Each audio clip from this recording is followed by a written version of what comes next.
Hello friends, welcome to mind booster study. So I hope आप सब बहुत अच्छे होंगे, शानदार होंगे। सो फ्रेंड्स, आज की वीडियो में हम डिस्कस करने वाले हैं जेबीटी एंट्रेंस 2024 का जो प्रीवियस ईयर का जो आपका पेपर था, उसको आज की वीडियो में हम डिटेल में जो है वो डिस्कस करेंगे।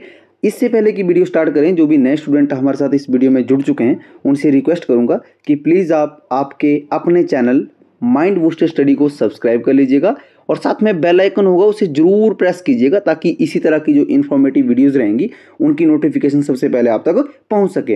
अब देखो, वीडियो बनाने का जो रीज़न है वो क्या है कि बहुत सारे स्टूडेंट की का जो मैसेज थे, कमेंट थे, रिक्वेस्ट की थी कि सर जो अभी हाल में ही जो है आपका जेबीटी एंट्रेंस का एग्जाम होना है, तो उसके जो प्रीवियस ईयर के जो क्वेश्चन है उनको प्लीज़ आप जो है वो करवाइए। तो आज की वीडियो में हम जो इसको डिटेल में जानेंगे। तो सबसे पहला जो हमारे पास सेक्शन रहेगा, जैसे कि आप देख पा रहे होंगे, वो हिंदी का है। तो हिंदी हम पहले डिस्कस करेंगे, राइट। देन पहला जो हमारा क्वेश्चन है, क्वेश्चन क्या बोलता है? क्वेश्चन बोल रहा है सुरेश प्रतिदिन स्कूल जाता है, अव्यय शब्द छांटिए। ये आपके पास ऑप्शन है, स्कूल, सुरेश, प्रतिदिन, ये जाना। इनमें से अव्यय शब्द कौन सा है? तो इसमें करेक्ट आंसर हो जाएगा ऑप्शन नंबर सी। प्रतिदिन क्या है, वो एक अव्यय शब्द में आता है। अब देखो, उसको थोड़ा डिटेल में जानते हैं कि जैसे एक था आपका अविकारी, जो आपके अव्यय शब्द होते हैं ना, वही आपके क्या होते हैं, उन्हीं को ही हम अव्यय शब्द भी बोलते हैं, राइट। और एक होता है विकारी। विकारी, अब विकारी में क्या कहता था? संज्ञा, सर्वनाम, विशेषण और क्रिया। ये किस में आते हैं? ये विकारी में आते हैं। देन अविकारी जो शब्द होते हैं उनको अव्यय बोलते हैं। अविकारी शब्द भी चार टाइप के होते हैं, जैसे कि हमारा क्रिया विशेषण, राइट। देन दूसरा है समुच्चय बोधक अविकारी। यहाँ पे थोड़ा सा जगह कमी है, जैसे कि और दो और हैं, तो वो जो दो रहते हैं ये आप मुझे कमेंट करेंगे। मैंने बहुत ही डिटेल में बताया हुआ। देखो, जो नए स्टूडेंट जुड़े हुए हैं ना, उनको थोड़ा सा मैं अपडेट देता हूँ। एक संपूर्ण हिंदी करके एक प्लेलिस्ट बना हुआ है इसी चैनल के ऊपर, वहाँ पे आप प्लीज़ विजिट कीजिएगा। अगर आपका कोई भी डाउट है ना, जैसे संज्ञा, सर्वनाम, विशेषण, क्रिया, अनेकार्थी, पर्यायवाची, एकार्थी और विलोम, इस तरह के जो भी जितने भी टॉपिक है ना, जैसे स्वर, व्यंजन, इन सब के ऊपर मैंने डिटेल में वीडियो बना रखी हैं। तो आपने अगर वहाँ अभी विजिट नहीं किया, एक बार गो थ्रू कर लीजिएगा। और साथ में आपको बताना चाहूँगा कि आपकी जो डाउट है ना, एक भी डाउट नहीं बचेगा आपका जब आप उन वीडियो को पूरा देखेंगे, राइट।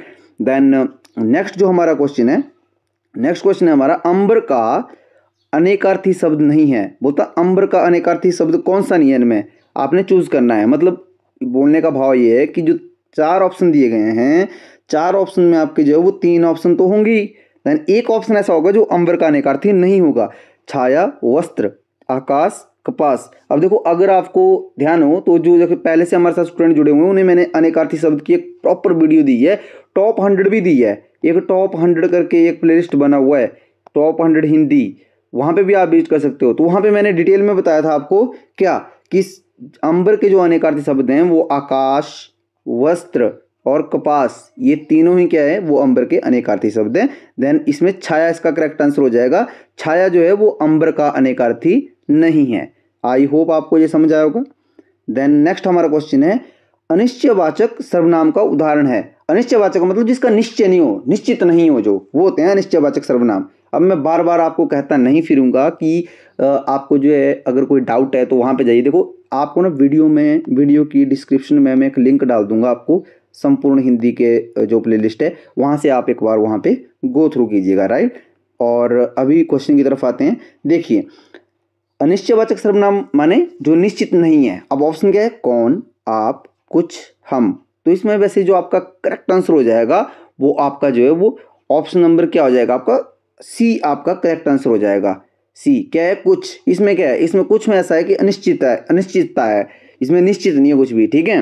तो ये आ जाएगा कुछ, आपका जो है करेक्ट आंसर हो जाएगा। अनिश्चयवाचक सर्वनाम कौन सा है इसमें? कुछ। तो जैसे कौन है, ये किस में आता है सर सर्वनाम में? अगर हम कौन की बात करें बेटा, तो ये क्या है? ये प्रश्नवाचक सर्वनाम में आता है। किस में आता है? प्रश्नवाचक में आता है। अच्छा, जो आप है सर, आप किस में आता है सर? ये मध्यम पुरुष, मैंने बताया था ना, जो आपका जैसे मध्यम पुरुष, उत्तम पुरुष, मैंने बहुत ही डिटेल में बताया हुआ वीडियो में आपको। तो ये मध्यम पुरुष में जाएगा। और जो हम है, हम किस में आ जाएगा?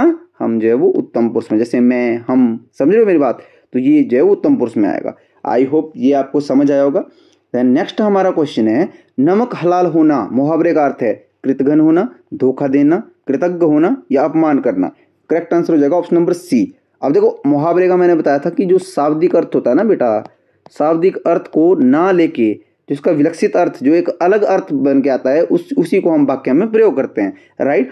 और देखो नमक हलाल का जो शाब्दिक अर्थ है वो है कि नमक का हलाल होना, राइट। बट इसका जो विलक्षित अर्थ निकल के आ रहा है वो है कृतघ्न होना। कृतघ्न होने का मतलब क्या हुआ सर? देखो कृतघ्न होने का मतलब है कि किसी के जो मान लो किसी ने किसी के ऊपर उपकार किया हुआ है तो उसके लिए मतलब जो है क्या रहना, एक जिसको हम बोल सकते हैं ना कि सेवा भाव की अगर मैं बात करूं कि उसके लिए जो है ईमानदार रहना, इस तरह से आप समझ सकते हो उसको। समझ रहे हो मेरी बात को? मतलब किसी के किए हुए कार्यों को याद रखना। कृतघ्न क्या हुआ? कृतघ्न का मतलब हो कि किसी ने आपके ऊपर कोई उपकार किया आप भूल गए। तो कृतज्ञ क्या होता है? जो याद रखता है। आई होप आप समझे होंगे।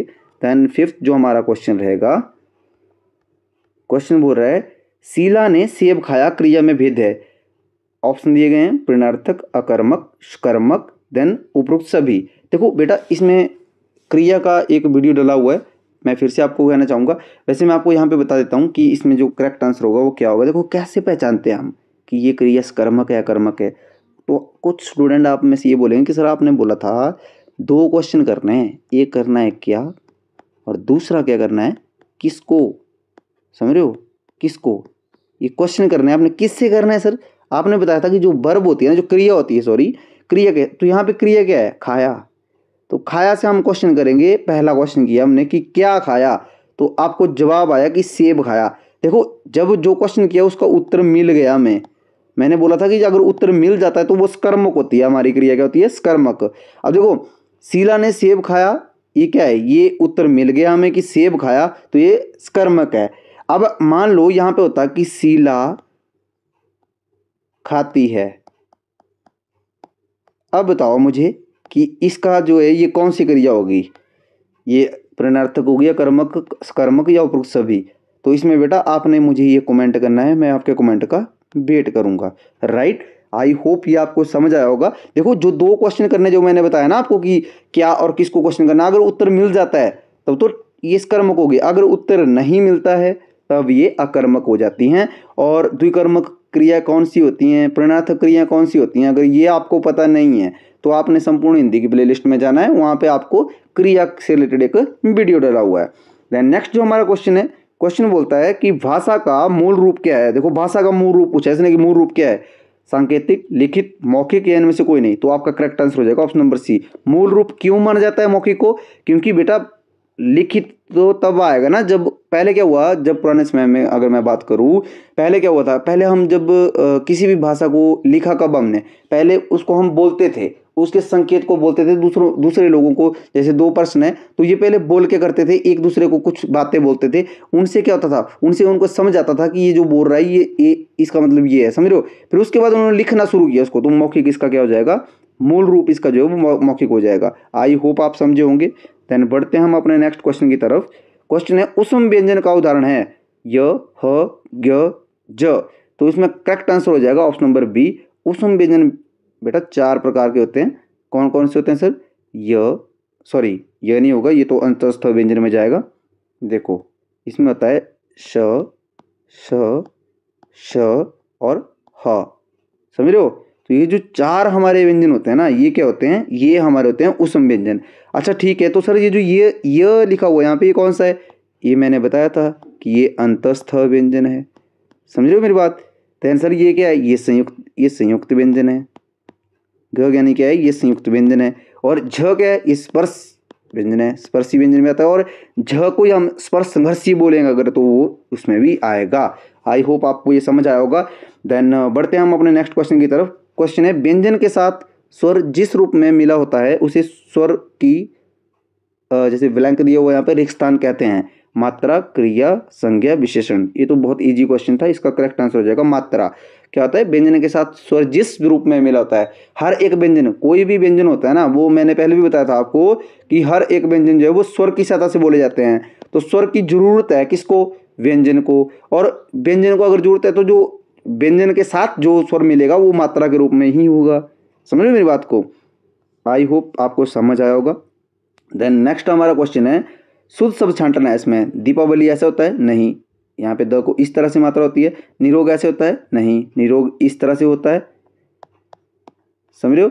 देन श्रीमती ऐसे होता है, ये गलत है। देन इसमें करेक्ट आंसर हो जाएगा ऑप्शन नंबर डी आपका कवियत्री। कवियत्री को हम इस तरह से ही लिखते हैं।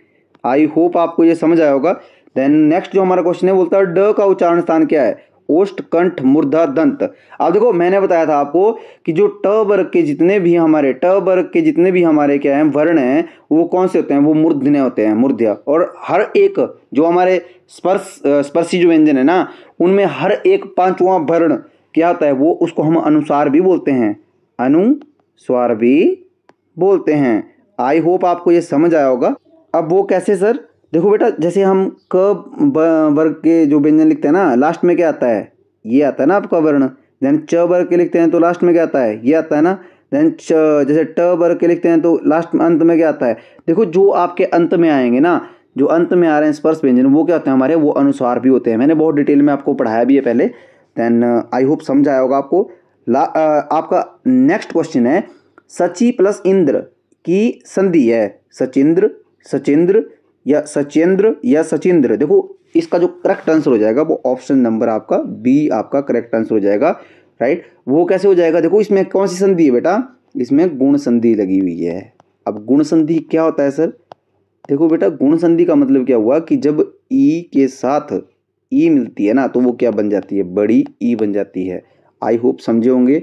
देन यहाँ पे योग रूढ़ शब्द छांटिए। एक घर, गाड़ी, पुस्तकालय या लंबोदर। देखो योग रूढ़ शब्द का मतलब क्या होता है? योग रूढ़ शब्द का मतलब होता है जो ऐसे शब्द जो कि नहीं दो शब्दों से मिलकर बनते हैं। मेरी बात समझ रहे हो? तो जैसे मान लो यहाँ पे टिकट घर है, गाड़ी है, पुस्तकालय है, लंबोदर है। तो इसमें इसको आप होमवर्क के लिए मैं आपको इस क्वेश्चन को दे रहा हूँ, ये आप मुझे कमेंट में बताएंगे। इससे आपको पता चलेगा आपकी तैयारी कैसी चल रही है। आई होप समझ आया होगा। देन नेक्स्ट है जंगल का पर्यायवाची नहीं है। अब देखो बहुत ध्यान से पढ़ना है आपने, यहाँ पे नहीं पूछा हुआ है। कई स्टूडेंट ऐसा करते हैं कि जैसे यहाँ पे लिखा हुआ है ना जंगल का पर्यायवाची, तो वो एकदम से करेंगे कि अरण्य होता है। हाँ जी होता है, कानन भी तो होता है। तो वो एकदम से जो है वो अरण्य पढ़ा पहला और सीधा वहाँ पे जो है वो ए ऑप्शन के ऊपर ऐसे कर दिया और वो गलत हो जाएगा। आपने बहुत पेशेंस के साथ पढ़ना है। अब देखो इसने बोला कि अरण्य, कानन। अब जो मैंने ना बेसिक की वीडियो दी है उसमें मैंने बहुत डिटेल में करवाया था, जंगल के बारे में भी है, ठीक है। तो अरण्य कानन तो है ही। देन अगला है भामा, देन है बिपिन। देखो बिपिन को भी जंगल बोलते हैं, मतलब ऑप्शन नंबर सी करेक्ट हो जाएगा। सी क्या है? ये जंगल का पर्यायवाची, जंगल का पर्यायवाची नहीं होगा। कौन सा? भामा, राइट। देन नेक्स्ट हमारा क्वेश्चन है, एक सेकेंड थोड़ा सा बड़ा कर लेता हूँ ताकि आपको देखने में आसानी हो। देन 14 है मतक्य का संधि विच्छेद है। मत ऐक्य, देन मते ऐक्य, देन मत ऐक्य, देन मतः ऐक्य। तो correct answer option number C आपका करेक्ट आंसर हो जाएगा। 14 का क्या होगा? सी आपका करेक्ट हो जाएगा। और देखो इसमें संधि विच्छेद तो किया है बट कौन सी संधि है इसमें? अगर ये भी जानना हो तो इसमें बेटा वृद्धि संधि लगी हुई है। कौन सी? वृद्धि संधि इसमें प्रयोग की गई है। और जो वृद्धि संधि है इसमें क्या होता है? जैसे अ है, राइट, अ हो गया ना, और जैसे ए हो गया, तो ये दोनों जब जुड़ते हैं तो क्या बनाते हैं? ये ए बनाते हैं, ए बड़े वाला है। समझ रहे हो मेरी बात? आई होप समझाया होगा। देन नेक्स्ट है हमारा क्वेश्चन संस्कृत के ऐसे शब्द जो कुछ रूप परिवर्तन के साथ हिंदी में प्रचलित है उन्हें कहते हैं तत्सम, तद्भव, देशज, विदेशज। अब इसका करेक्ट आंसर हो जाएगा ऑप्शन नंबर बी। देखो तत्सम और तद्भव इन दोनों को लेकर एक ऐसी वीडियो बनाई है ना मैंने, वहाँ पे आप 2 से 3 सेकंड में आप पता कर सकते हो कि कौन सा शब्द जो है तत्सम है, देन कौन सा शब्द तद्भव है, राइट। तो अगर आपने गो थ्रू नहीं किया, वहाँ पे नहीं देखी आपने, तो एक बार आप वहाँ पे जो है प्लीज़ विजिट कीजिएगा। वहाँ पे मैंने डिटेल में बताया हुआ है तत्सम और तद्भव का मतलब क्या होता है। तो करेक्ट आंसर क्या हो जाएगा इसका? ऑप्शन नंबर बी आपका करेक्ट हो जाएगा, तद्भव। अच्छा, तद्भव शब्द कौन से थे? तद्भव शब्द ऐसे शब्द जो संस्कृत के शब्द हैं बट उनमें कुछ परिवर्तन करके कुछ परिवर्तन किया गया है, फिर उनको हिंदी में प्रयोग किया जाता है। समझ लो? अच्छा सर, तत्सम क्या होता है फिर? तत्सम जो शब्द होते हैं बच्चों, तत्सम शब्द ऐसे शब्द हैं जो संस्कृत से लिए गए हैं और बिना किसी परिवर्तन के, कोई भी परिवर्तन नहीं किया और सीधा हिंदी में उनको जो है प्रयोग किया जा रहा है। समझ रहे हो मेरी बात? उनको क्या बोलते हैं हम? उनको बोलते हैं हम तत्सम। जैसे निषेध, समझ रहे हो मेरी बात को? तो ये सारी चीज़ें जो आपको पता होनी चाहिए। देन नेक्स्ट जो हमारा क्वेश्चन है, क्वेश्चन बोलता है सशस्त्र। क्या बोल रहा है? सशस्त्र का उदाहरण है वाण, तलवार, गोली, बम। तो इसका करेक्ट आंसर हो जाएगा ऑप्शन नंबर बी आपका करेक्ट आंसर हो जाएगा। देन क्वेश्चन है भरपेट में समास है, ये आपको समास से क्वेश्चन है। भरपेट में कौन सा समास है? द्वंद्व कभी भी नहीं, तत्पुरुष, अव्ययीभाव, द्विगु। देखो द्विगु तो होगा ही नहीं, देन यहाँ पे तत्पुरुष भी नहीं होगा, देन ये अव्ययीभाव इसका सही आंसर हो जाएगा। अब देखो आप बोलेंगे सर अव्ययीभाव का मतलब क्या हुआ? मैंने बताया था जिसका बेटा पहला पद क्या होता है, उसका पहला पद ही उसका अव्यय शब्द होता है, जो मैंने आपको डिस्कस किया ना आपके साथ अभी। अव्यय शब्द कौन से होते हैं? काल, कारक, लिंग, वचन, जिनका मतलब जिनका प्रभाव नहीं पड़ता है जिन शब्दों के ऊपर। देखो इसमें भरपेट में पहला शब्द क्या है? भर। क्या है? भर। तो भर कौन सा शब्द है? अब देखो भर जो इसको अगर पहचानना हो कि अव्यय है कि नहीं है, तो भर का कोई लिंग बदल सकते हो आप, मतलब स्त्रीलिंग पुल्लिंग में कर सकते हो? नहीं कर सकते हो। वचन करो उसका, एक वचन बहुवचन कर सकते हो? नहीं। काल का कोई प्रभाव पड़ रहा है इसके ऊपर? नहीं। कारक का कोई प्रभाव पड़ रहा है? नहीं। तो क्या हो जाएगा इसमें? आपका जो करेक्ट आंसर हो जाएगा वो ऑप्शन नंबर बी आपका करेक्ट आंसर हो जाएगा। अव्यय बहुत समास है इसमें, जिसमें पहला पद हमारा अव्यय होता है और वो प्रधान भी होता है। प्रधान समझ रहे हो ना? मैंने बहुत डिटेल में समझाया आपको कि वो प्रधान भी होगा आपका पद ना। आई होप समझे होंगे। देन क्वेश्चन नंबर आपका जो 18 है, 18 नंबर क्वेश्चन है, बोलता है व्यक्तिवाचक। यहाँ पे आपको दिखाई नहीं दे रहा होगा, मैं यहाँ लिख देता हूँ व्यक्तिवाचक। व्यक्तिवाचक संज्ञा का उदाहरण है गंगा, आदमी, मेज, प्रेम। तो करेक्ट आंसर हो जाएगा ऑप्शन नंबर ए। गंगा क्या है? गंगा एक व्यक्तिवाचक संज्ञा है। अगर मैं यहाँ पे गंगा की जगह नदी लिखता तो नदी क्या थी? नदी जातिवाचक में आती। क्या आती? वो जातिवाचक में। आदमी क्या है? आदमी जातिवाचक में आता है। मेज क्या है? ये भी जातिवाचक में आएगा। समझ रहे हो? प्रेम क्या है? प्रेम किस में आएगा? भाववाचक में आएगा। मैंने बताया था ना कि ऐसे शब्द जिनको हम छू नहीं सकते हैं वो भाववाचक संज्ञा में आते हैं। किस में आते हैं? भाववाचक में। जैसे प्रेम, नफरत, ईर्ष्या, क्रोध। समझ रहे हो? ये सारी चीजें कहाँ आती हैं? ये भाववाचक में जाती हैं। होप आपको समझ आया होगा। देन क्वेश्चन नंबर 19 है हमारा, राम बड़ा चतुर है। लिखा हुआ यहाँ पे राम बड़ा चतुर है। चतुर है बोलता है, जो बड़ा शब्द है ना ये अंडरलाइन किया हुआ, पूछ रहा है कि बड़ा क्या है यहाँ पे? विशेषण, संज्ञा, परिविशेषण, प्रविशेषण या क्रिया। तो करेक्ट आंसर हो जाएगा ऑप्शन नंबर सी आपका, कि क्या है? विशेषण क्या है इसमें? जो बड़ा शब्द है वो विशेषण यहाँ पे यूज होगा, यहाँ पे प्रविशेषण नहीं होगा है, क्योंकि राम बड़ा चतुर है। अब देखो बड़ा को उठाओ आप, जब इसको स्किप कर देंगे तो राम चतुर है, ये तो सिंपल वो हो गया, राइट। यानी इसमें जब बोला कि बड़ा चतुर है, जैसे बड़ा हो गया, मोटा हो गया, काला हो गया, जब इस तरह से जो गुण बताते हैं ना वो क्या होते हैं? वो विशेषण होते हैं। होप आपको समझ आया होगा। नेक्स्ट क्वेश्चन है, वे चम्मच से खाना खाते हैं। आपको वैसे यहाँ पे साफ नहीं दिखाई दे रहा होगा, बट मैं बोल रहा हूँ आपको, वे चम्मच से खाना खाते हैं। कौन सा कारक है इसमें? अपादान, करण, अधिकरण, कर्म कारक। देखो इसमें करण कारक हो जाएगा, जो है ना कि ताने कर्म से, कर्म को करण से, तो करण से समझ रहे हो मेरी बात। देन नेक्स्ट जो हमारा क्वेश्चन है, सभी प्रकार के साधारण वाक्यों के अंत में कौन सा चिन्ह लगता है? ये बोल रहा है कि जितने भी हमारे वाक्य होते हैं ना, जो साधारण वाक्य होते हैं हमारे, उनके पीछे कौन सा जो है वो चिन्ह लगता है? कौन सा चिन्ह लगता है उनके पीछे? अल्प विराम लगता है, पूर्ण विराम लगता है, अर्ध विराम लगता है, या योजक चिन्ह लगता है? तो इसका करेक्ट आंसर हो जाएगा पूर्ण विराम। जब भी कोई वाक्य खत्म होता है तो उसमें साधारण वाक्यों में जो पूर्ण विराम का प्रयोग किया जाता है। आई होप आपको ये समझ आया होगा। देन नेक्स्ट जो हमारा क्वेश्चन है, क्वेश्चन बोल रहा है सिर देना मुहावरे का अर्थ है। सिर देना मुहावरे का अर्थ है, बोलता बलिदान देना। देखो आपको साफ नहीं दिखाई दे रहा होगा, उसके लिए माफी चाहूंगा, क्योंकि ये जो पेपर था ये थोड़ा पुराना हो चुका है, राइट। यानी यहाँ पे सहायता करना, नष्ट हो जाना या हैरान होना। तो इसमें जो करेक्ट आंसर हो जाएगा वो ऑप्शन नंबर आपका जो है, जैसे इसमें थोड़ा सा सस्पेंस भी है, क्योंकि ये जो ये क्वेश्चन है, वैसे सिर देना मुहावरा जो है इसमें था कि इसका जो अर्थ होता है वैसे वो है कि जैसे जोखिम मोल लेना, ये बोल सकते हैं हम क्या, कि जैसे जो सिर देना है ना उसका जो अर्थ हो जाएगा वो होता है कि जोखिम मोल लेना। तो यहाँ पे जोखिम का तो ऐसा कुछ है नहीं, समझ रहे हो मेरी बात को। तो इसमें जो आपका करेक्ट आंसर हो जाएगा ना वो आप जो है, ये आपका करेक्ट आंसर हो जाएगा बलिदान देना। देखो नष्ट हो जाना तो बिल्कुल भी नहीं है, और हैरान होना भी बिल्कुल नहीं है, सहायता करना बिल्कुल नहीं होगा। तो बलिदान देना जो है इसका करेक्ट आंसर हो जाएगा। और कैसे होगा? क्योंकि इसका वैसे अर्थ क्या होता है, जैसे बोलते हैं ना कि उसने औखली में से सिर दे दिया, या तो इसको ये भी इसका अर्थ निकल सकता है कि किसी ऐसे कार्य को करने के लिए जाना जो मुश्किल हो, उसको शुरू कर देना, मतलब उस कार्य को, कठिन कार्य को करने शुरुआत करने के लिए भी इसको हम प्रयोग कर सकते हैं। बट यहाँ पे बलिदान देने से ही इसका जो है सही अर्थ निकलेगा। देन नेक्स्ट जो हमारा क्वेश्चन है, बोलता है उग्र का विलोम शब्द है। उग्र शब्द दिया हुआ है, उग्र का विलोम शब्द है, बोलता तेज, शांत, न्यून, अग्रसर। इसका करेक्ट आंसर हो जाएगा शांत। अब देखो शांत इसका सही आंसर हो जाएगा। क्यों होगा? देखो उग्र का वैसे क्या होता है? सौम्य होता है। वैसे यहाँ पे ऑप्शन में है ही नहीं, तो आपने फिर सौम्य का अर्थ क्या होता है? सौम्य का अर्थ होता है शांत। तो आपने इसका जब ऑप्शन में नहीं है तो आपने इसका ये करेक्ट आंसर ये टिक करके आना है, राइट। देन नेक्स्ट जो हमारा क्वेश्चन है बोलता आ उपसर्ग। आ उपसर्ग का उदाहरण नहीं है जिसके साथ आ उपसर्ग नहीं लगा हुआ है। आमरण, आजन्म, आसमान या अंकलन। अब देखो मैंने बताया था कि उपसर्ग और प्रत्यय के लिए आपको जो मूल शब्द होता है ना, मूल शब्द की आपको पहचान होनी चाहिए। अगर वो आपको पता है तो आप सेकंडों में इसको पहचानेंगे। अब देखो आमरण में मरण क्या है? मूल शब्द है, आमरण लग सकता है, सही है। देन आजन्म में जन्म मूल शब्द है, आ लग सकता है, बिल्कुल सही है। आसमान में समान, इसमें आसमान ये इसका करेक्ट आंसर हो जाएगा। आ उपसर्ग का उदाहरण नहीं है, इसमें आ उपसर्ग नहीं लगा हुआ। देखो आसमान जो शब्द है ना वो क्या है? एक तो सबसे पहली बात है कि ये पूर्ण रूप है, इसमें कोई उपसर्ग नहीं लगा हुआ। वैसे ये अरबी फारसी का शब्द है आसमान जो है, ठीक है। देन अंकलन क्या है? अंकलन में कलन जो है वो हमारा मूल शब्द है, तो करेक्ट आंसर हो जाएगा ऑप्शन नंबर सी।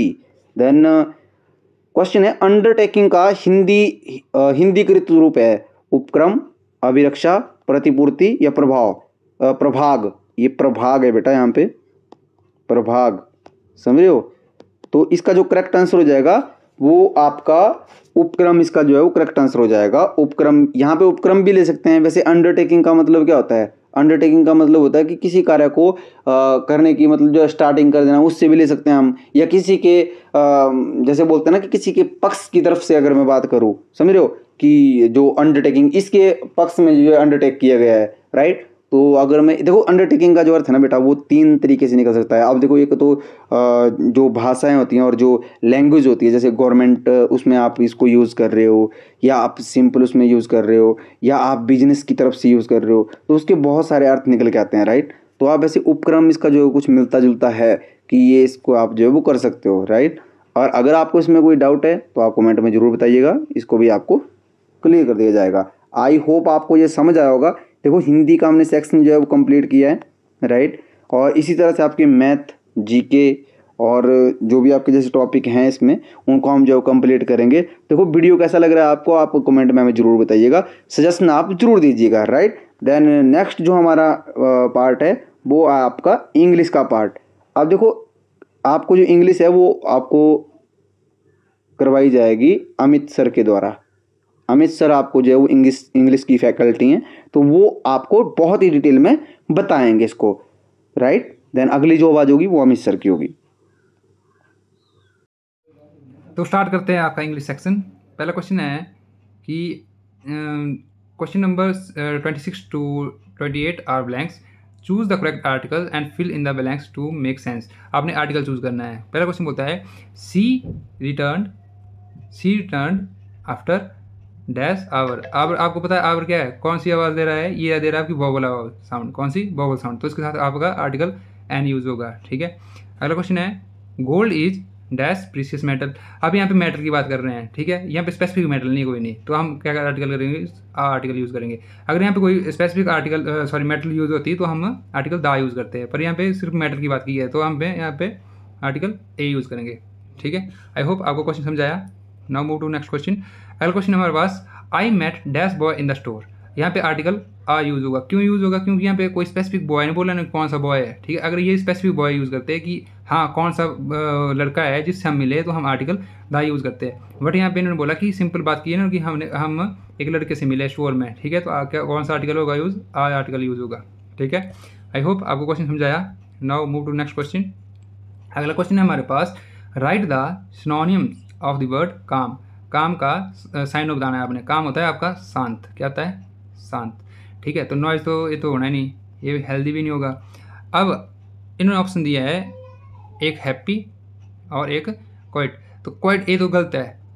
अगर ये इन्होंने आंसर ये दिया है लेकिन है गलत है। यहाँ पे होना था QUIET, ये होना था इसका आंसर, ठीक है। इसका मतलब होता है शांत, और इसका मतलब होता है कि हाल मतलब हाल फिलहाल, मतलब ठीक है, ये इसका मतलब, ठीक है। तो इसका आंसर हो जाना था ये, ठीक है। आई होप आपको क्वेश्चन समझाया। Now move to next question. अगला क्वेश्चन है हमारे पास choose the correct preposition to make sentence a meaningful one, ठीक है। He is blind. देखना ब्लाइंड के साथ हम ऑफ भी यूज़ करते हैं और विद भी यूज़ करते हैं, ठीक है। अगर आपको बोलते हैं कि ब्लाइंड दोनों आइज से है, बोथ आइज से है, किससे, बोथ आइज से, तो आपका विद यूज़ होगा। अगर एक आई से, राइट आई से या लेफ्ट आई से यूज़ होगा तो हम ऑफ यूज़ करेंगे। क्या करेंगे, ऑफ। यहाँ पे कौन सी प्रपोजिशन आनी, ऑफ, ठीक है। आई होप आपको क्वेश्चन समझ आया। Now move to next question. अगला क्वेश्चन है हमारे पास, she has no affection dash me. अब देखो, एक होता है अफेक्शन, अफेक्शन, और एक होता है हमारे पास अफेक्शनेट। अफेक्शनेट के साथ टू यूज़ होगा, लेकिन जो अफेक्शन है उसके साथ हम फॉर यूज़ करेंगे। क्या करेंगे, फॉर यूज़। तो आंसर इसका ऑप्शन डी, ठीक है। आई होप आपको क्वेश्चन समझ आया। Now move to next question. अगला क्वेश्चन है हमारे पास, I do not agree dash you. क्या है, एक होता है एग्री, क्या है, एग्री। एग्री के साथ हम क्या करते हैं, विद यूज़ करते हैं। क्या करते हैं, अगर जैसे अगर आप किसी बंदे से सहमत हो तो एग्री विद करेंगे, अगर किसी चीज़ पे एग्री हो तो अगर एग्री टू करेंगे, ठीक है। लेकिन यहाँ पे क्या आना, एग्री विद, ठीक है। आई होप आपको क्वेश्चन समझ आया। Now move to next question. अगला क्वेश्चन है हमारे पास, ही इज़, ये आपके पास अनॉइड।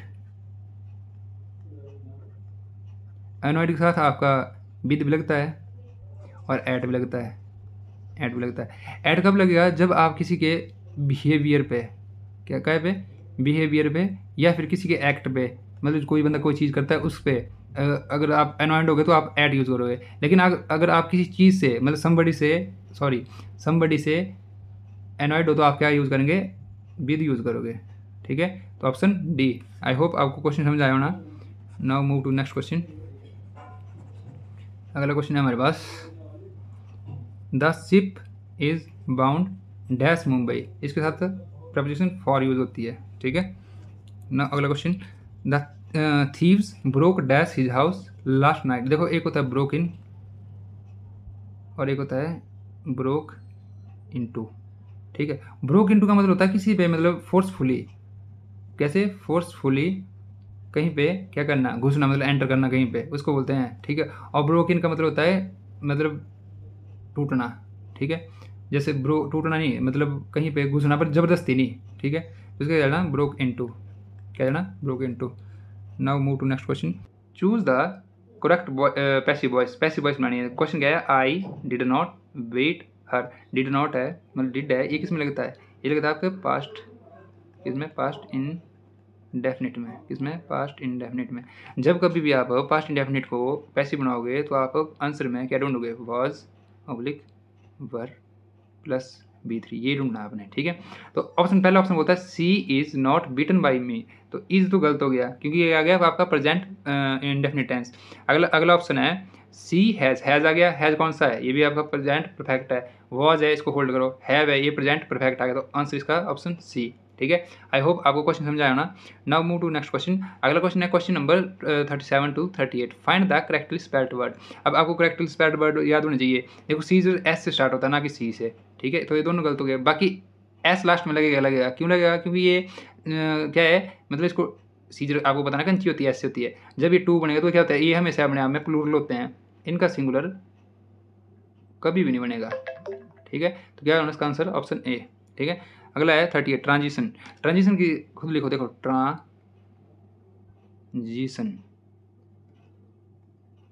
ये आएगी इसकी, ठीक है। ऑप्शन सी, ठीक है। अगला क्वेश्चन है आपका क्या है, question number 39 and 40। In the following question choose the alternative which best express the meaning of a given word. मतलब आपने साइन ढूंढना है, ठीक है। क्या ढूंढना है, साइन ढूंढना है। अब वेनिस क्या होता है, वेनिस होता है आपका मतलब खत्म करना किसी को, ठीक है। कॉयल तो लड़ाई होता है, एग्जाइल निकालना होता है, ठीक है। ब्राइट एंड आपको मतलब चमकाना होता है। तो इसका ऑप्शन आ जाना ऑप्शन सी, ठीक है, डिसअपियर। अगला क्वेश्चन है डिनाई करना किसी को, मना करना, मतलब क्या होता है, मना करना। तो ऑप्शन ए, रिफ्यूज़, ठीक है। रेसिस्ट किसको रोकना होता है, एग्री मतलब किसी से एग्री होना है, मेजर मतलब नापना होता है, ठीक है। अगला क्वेश्चन है हमारे पास क्वेश्चन नंबर 41 और 42। In the following question choose the word which express the opposite. मतलब क्या ढूंढना आपने, एंटो ढूंढना है। क्या ढूंढना है, एंटो। अब पहला क्वेश्चन है हमारे पास क्लेवर। क्लेवर क्या होता है, चतुर। क्या होता है, चतुर। तो आपने क्या ढूंढना इसका, फुलिश, फूल, स्लो, स्टूपिड। तो इसका आंसर होना स्टूपिड। आप बोलोगे फुलिश भी हो सकता है, फुल भी हो सकता है, लेकिन इन्होंने बोला कि जो बेस्ट कर रहा है एक्सप्रेस, ठीक है, कौन सा वर्ड है जो बेस्ट एक्सप्रेस कर रहा है, तो क्लेवर होता है, चतुर मतलब चालाक होता है, ठीक है, तो इसका क्या ना स्टूपिड, ठीक है, फूल तो मूर्ख होता है, ठीक है, फुलिश भी मूर्ख होता है। अगला क्वेश्चन है आपके पास कॉन्ट्रास्ट। कॉन्ट्रास्ट का मतलब क्या होता है, सिकुड़ना। क्या होता है, जैसे हम क्या करते हैं, सप्रेस करते हैं किसी चीज़ को, तो आपस में क्या होता है, सिकुड़ जाते हैं, उसको बोलते हैं कॉन्ट्रास्ट। तो इसका क्या होना है, एक्सपैंड। क्या होना, एक्सपैंड, ऑप्शन बी, ठीक है। आई होप आपको क्वेश्चन समझ आया उन्हें।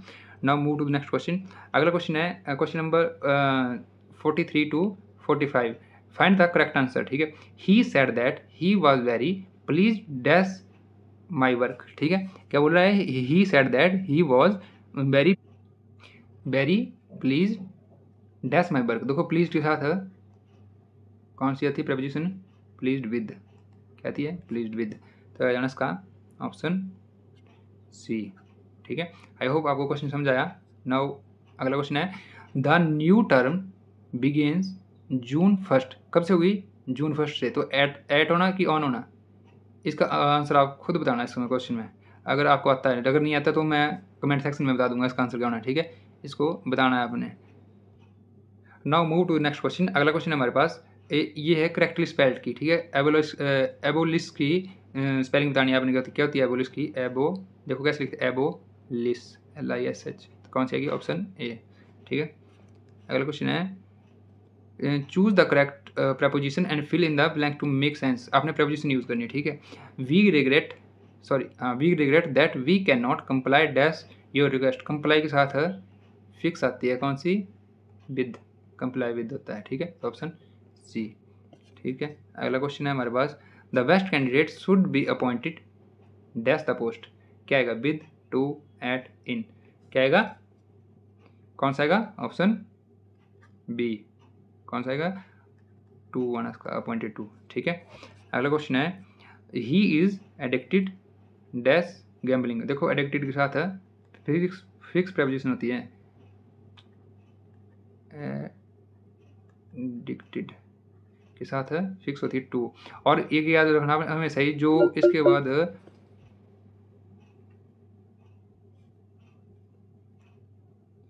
आपने याद रखना कि एडिक्टेड टू के बाद हमेशा ही जो वर्ब है, मतलब जो भी नाउन आएगा वो किस में आएगा, ING में आएगा। बी के साथ है ING फॉर्म। जैसे यहाँ पे दिखा ना गैम्बलिंग, तो गैम्बल करने का होता है, गैम्बल तो क्या है आपकी वर्ब है ना, तो ING लगा दिया तो गैम्बलिंग, तो क्या बन गया, नाउन बन गया आपका, ठीक है। क्या बन गया, नाउन बन गया। तो क्या है इसका, एडिक्टेड टू, ठीक है। अगला क्वेश्चन है 49। On the way he came dash an old beggar. देखो on the way we came across आना इसका, क्या ना, एक्रॉस,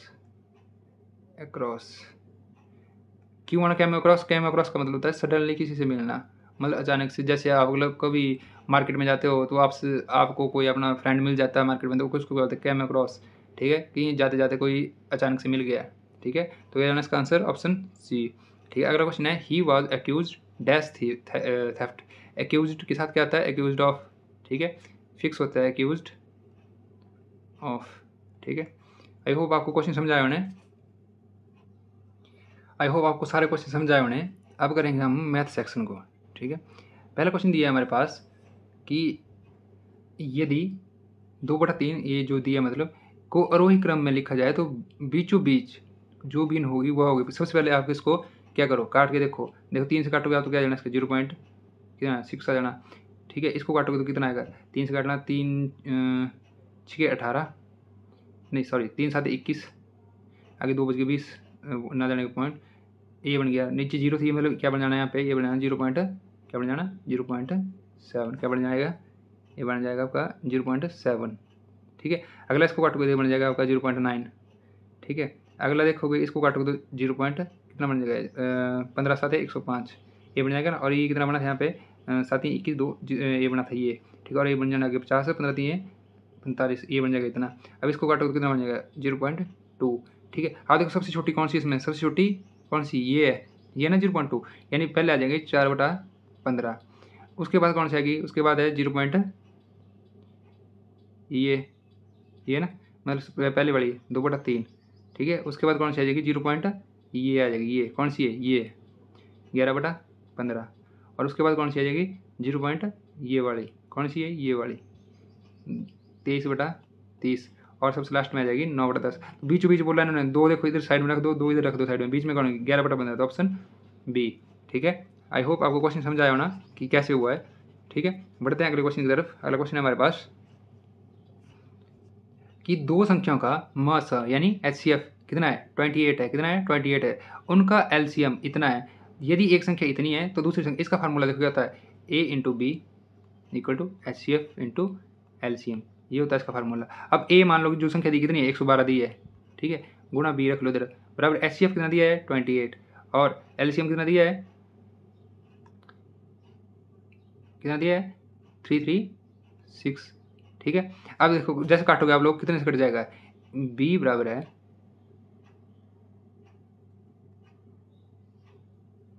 इंटू 336/112, 2 से काट दो, उसको कितना जाएगा 5 बार 6 बार, इसको काट दो 14 बार, 14 कितने होते हैं 56, 4 से काटोगे 4 8 32 और 4 चौके 16, कितना आ जाएगा, ये है ऑप्शन बी, कितना आ जाएगा 84। ठीक है, आई होप आपको क्वेश्चन समझ आया होना। Now move to next question. अगला क्वेश्चन है हमारे पास, ये जो दिया है देखो आपको दिख रहा है कि क्या है, मान लो इसको a मान लेते हैं 9.6 को, ये भी a है ये भी a, तो क्या बन जाएगा आपको बन जाएगा a³ माइनस आगे क्या है, इसको b मान लेते हैं b तो क्या बन जाएगा b³ और नीचे क्या है देखो a क्या बन जाएगा a² प्लस क्या है ab क्या बन जाएगा ab प्लस क्या है bb यानी b²। अब देखना इसका फार्मूला होता है a³ माइनस b³ का, a³ माइनस b³ का फार्मूला होता है a minus b into a² plus ab plus b²। ठीक है, अब देखो इससे ये कट जाएगा तो क्या बच जाएगा, यहाँ पे ये बच जाएगा ओनली a माइनस b बच जाएगा ना, तो a क्या है हमारे पास, क्या है a हमारे पास, a हमारे पास 9.6 कितना है 9.6, इसमें माइनस करना कितना 5.4, तो 6 में से 4 गए 2 और 9 में से 5 गए 4, तो क्या है इसका आंसर ऑप्शन सी। ठीक है, बढ़ते हैं अगले क्वेश्चन की तरफ। अगला क्वेश्चन हमारे पास 3:7:15 इतना चौथा अनुपात निकालना। देखो इसका मतलब ये होता है 3:7 समानुपात 15 अनुपात, इसका मतलब होता है जो ये होता है इसका मतलब होता है बटा, ये बराबर है 15 बटा मान लो चौथा x है, तो x को तो ले जाओ 3 को तो ले जाओ 7 को तो ले जाएगा, तो x बराबर कितना बना 15 × 7/3, 3 से कट जाना 5 में, 5 7 कितना जाना 35, करना इसका आंसर ऑप्शन बी। ठीक है, आई होप आपको क्वेश्चन समझ आया ना। अगला क्वेश्चन है देखो ये 2 है ना, 2 को आप a मान लो, a⁻16 भाग है मतलब इसको नीचे ले आओ, a⁻13 इस साइड में गुणा है जो इसको साइड में रखो, कितना है 2 इसको साइड में देखो। पहले आप इसको देखो, जब ऐसा होता है कि आपकी क्या है जो आपका बेस है वो सेम होगा, ठीक है, और बीच में भाग होगा, जब भाग होगा तो आपकी जो पावर्स है वो माइनस हो जाती है। ठीक है, तो इसका जाना a⁻16 - 13 कितना बन जाना a⁻3 बन जाना, और बाहर कितना था a⁻2 था तो कितना बन जाना है a⁻, कितना सॉरी 6 नहीं 5 बनेगा यहाँ पे। क्यों बनेगा 5, क्योंकि जब हमारे बेस सेम होते हैं और बीच में मल्टीप्लाई होते हैं तो जो पावर होती है वो ऐड हो जाती है, तो कितना बन जाएगा 5 a⁻5 मतलब 2⁻5, ये आएगा इसका आंसर। ठीक है, आई होप आपको क्वेश्चन समझ आया ना। बढ़ते अगले क्वेश्चन की तरफ। अब होता है कि ये 1.2 मल्टीप्लाई इतना का आधा कितना होगा, आधा, तो पहले आप ऐसे कर लो सीधा 1/2 ये होता है ना आधा, इंटू 12 को है, इसको सिंपल में लिख देते हैं 1.2 को 12/10 इंटू 10⁻, कितना 30। अब 10 से 10 कट जाना है, अब कितना बच जाना 29 बच जाना। अब इसको काट देंगे इससे 6, तो कितना बन जाएगा इसका आएगा ऑप्शन डी 6.0 इंटू 10⁻29। ठीक है, आई होप आपको क्वेश्चन समझ आया। अब अगला क्वेश्चन है कि इतना इतना का व्युत्क्रम क्या है, तो पहले इसको मल्टीप्लाई कर लो। देखो माइनस इंटू माइनस कितना होता है प्लस होता है, ठीक है, तो माइनस इंटू माइनस क्या होगा प्लस आना। अब साथ ही कितना होता है 21 बटा 13 8 कितने होते हैं 104। अब इसको बोला कि ना उल्टा करना है रेसिप्रोकल, तो क्या जाएगा 104/21, तो ऑप्शन क्या जाएगा ऑप्शन सी। ठीक है, आई होप आपको क्वेश्चन समझ आया। नाउ अगले क्वेश्चन की तरफ। अगला क्वेश्चन है हमारे पास √16 स्मॉल √8 स्मॉल √4, 4 का √2 कितना होता है 2 होता है। देखो ना ऐसे है ना क्वेश्चन है ऐसे 16 √8 8 और √4, 4 का कितना बन जाना 2 कितना बन जाएगा 4 का बन जाएगा यहाँ पे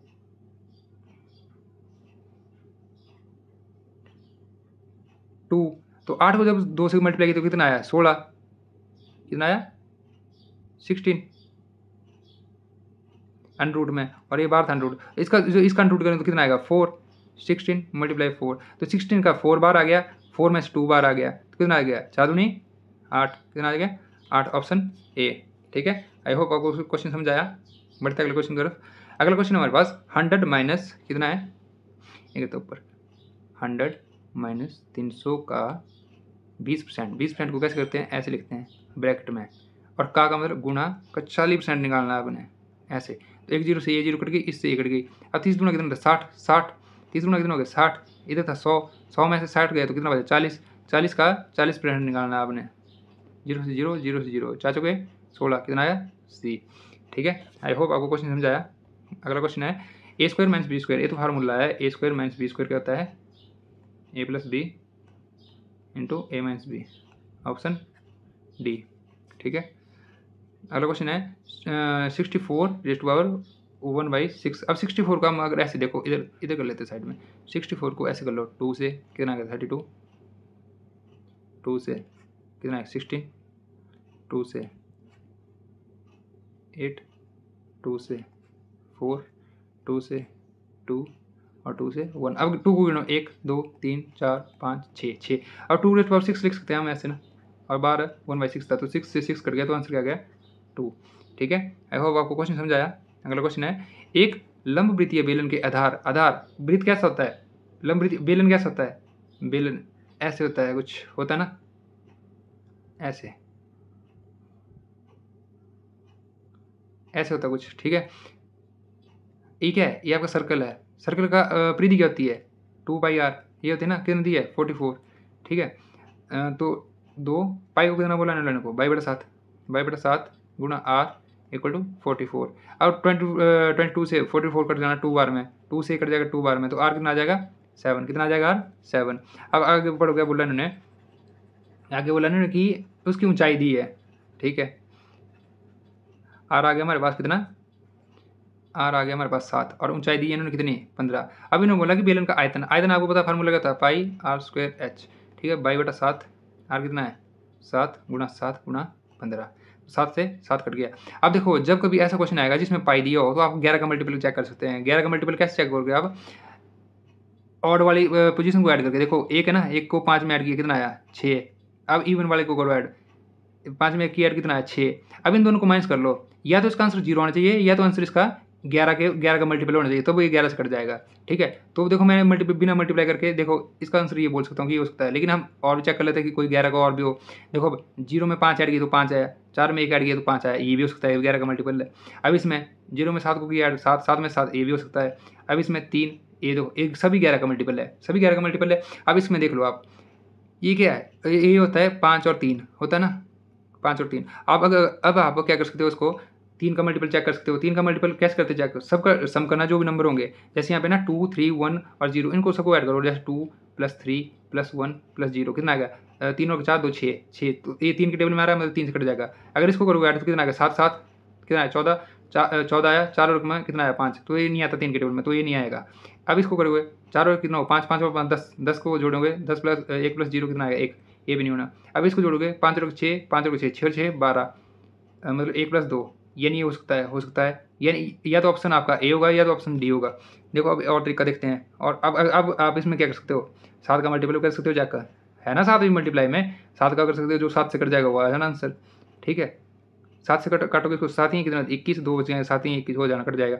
अब इसको काटोगे 7 से, काटना इसको 7 से काटना, तो कितना 7 1 7, आगे बच गए 4, 7 6 42, 42 ये भी 7 से कट जाएगा। तो हमें क्या करना पड़ेगा, मल्टीप्लाई करना ही पड़ेगा। यहाँ पे कितना आ जाएगा 15 7 105, 105 को 22 से करना गुणा, देखो 105 का दुगुना कर दो, आप कितना हो जाएगा 210, 210 को ऐसे ऐड कर लो, 0 1 3 2, ये आ जाएगा 23 10, ऑप्शन ए। ठीक है, आई होप आपको क्वेश्चन समझ आया।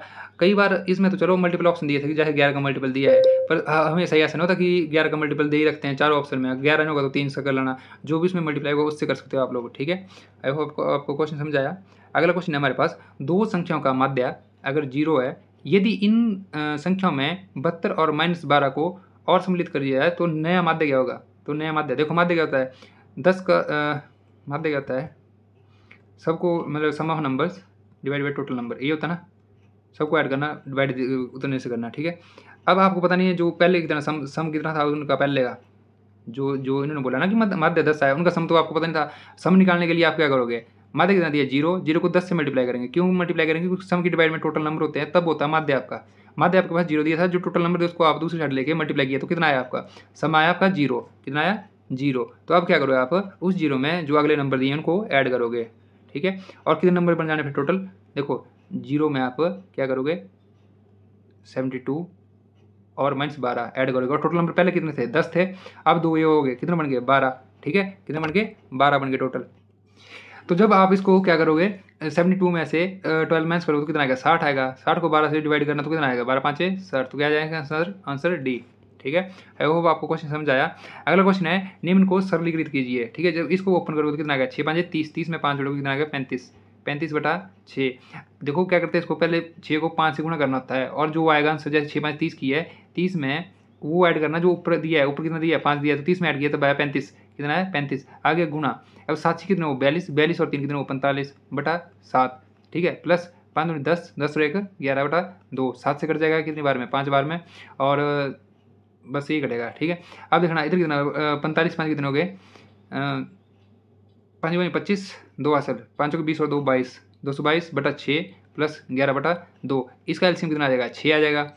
इधर 6 को 6 ही है 225 आ जाना, प्लस इधर 6 बनाएंगे 3 से गुणा करना तो ऊपर 3 से, इसको वही हो गया, तो इसको ऐड करोगे तो कितना आएगा 852 डिवाइड बाई 6। जब 6 डिवाइड करोगे 6 चौके 24, एक आया 6 3 18, कितना आया 43, कितना आया ऑप्शन डी, ठीक है। आई होप आपको क्वेश्चन समझ आया होना। अगर किसी को कोई डाउट होगा तो आप कमेंट सेक्शन में पूछ सकते हो, ठीक है। अगला क्वेश्चन दिया हमारे पास, दो संख्याओं का अनुपात 3:5 है, कितना है 3:5। यदि दोनों संख्याओं को 10 बढ़ा दिया जाए तो अनुपात 5:7 हो जाता है, संख्या ज्ञात करिए। देखो मैं इसको आपको करने के 2 तरीके बताऊंगा। जो पहले दिए है कितना है 3:7 है, इसको आप क्या कर लो, एक को 3x मान लो, एक को 5x मान लो, कितना मान लो 5x। तो क्या बोल रहा है कि 3x अनुपात में मैंने पहले बताया क्या होता है भाग होता है। अब बोला कि अगर इसमें 10 बढ़ा दिया जाए +10 तो क्या आएगा अनुपात 5:7 ही आएगा। तो आप ऐसे कर लो गुणा, 7 को जब इससे गुणा करोगे तो कितना आएगा 7 ही 21x प्लस 7 70, ठीक है। और 5 को 5 25x प्लस 5 50, कितना है 50, ठीक है। 21 में से जो 21 को इधर ले जाओ 50 को इधर ले जाओ, तो 21 में 25 में से 21 जाएंगे तो कितना बचेगा 4x बराबर है इधर 50 था 70 में 50 गया तो कितना 20, तो x कितना आ जाएगा, x कितना आ जाएगा 5, कितना आ जाएगा 5। तो संख्या बोल रहा है तो 3x, 3 को 5 से गुणा किया तो कितना है 15, 5 को 5 से गुणा किया तो कितना है 25, 15 और 25, ठीक है। ऑप्शन ये है। अब देखो दूसरा तरीका बताता हूँ मैं, बिल्कुल ईजी तरीका, देखना समझना, पर वो तरीका थोड़ा सा आप करोगे 1 2 बार ट्राई तो आपको अच्छे से समझ आएगा कि क्या है तरीका। उसमें आप एक्स कुछ नहीं मानोगे, आप सिंपल करोगे, बिल्कुल सिंपल। देखना आप सबसे पहले आपने क्या करना है, जो नंबर दिया कितना दिया 3 दिया है, इधर लिखा 5 दिया इधर लिखा। अब नीचे जो फाइनल बन के आया, फाइनल कितना 5:7, 5 को 7 यहाँ पे लिखा। अब बढ़ा कितने रहे हैं 10 बढ़ा रहे हैं, इधर 10 बढ़ा रहे हैं। तो आपने क्या करना पहले 7 को 3 से गुणा करना है, और 5 को 5 से गुणा करना है। 7 को 3 से किया गुणा तो 21, और 5 को 5 किया तो 25। अब इन दोनों को माइनस करना है, ये हमेशा मॉड में होता है, मतलब प्लस में आएगा, कितना आएगा इसका आंसर 25 माइनस इसका आएगा 4, ये आ गया। अब ठीक है यहाँ तक हो गया। अब क्या करना कि जो आपका 7 है इसको 10 से गुणा करना, और जो 5 है इसको 10 से गुणा करना, क्योंकि 10 10 से बढ़ा रहे हैं ना, तो 7 10 70 और 5 10 50। अगर दोनों प्लस में होंगे, जैसे प्लस प्लस लिखा ना यहाँ पे बढ़ा रहे हैं, तो आप उसको माइनस करोगे, जैसे 7 10 70 माइनस 50 कितना आ जाएगा 20। अगर यहाँ पे प्लस माइनस होता तो आप ऐड करते, तो 4 की वैल्यू 20 है तो 1 की वैल्यू 5 आ जानी, तो 3 की वैल्यू आ जाएगी 3 5 15 और 5 की वैल्यू 25, तो आंसर डी, ठीक है। आई होप आपको क्वेश्चन समझ आया होना।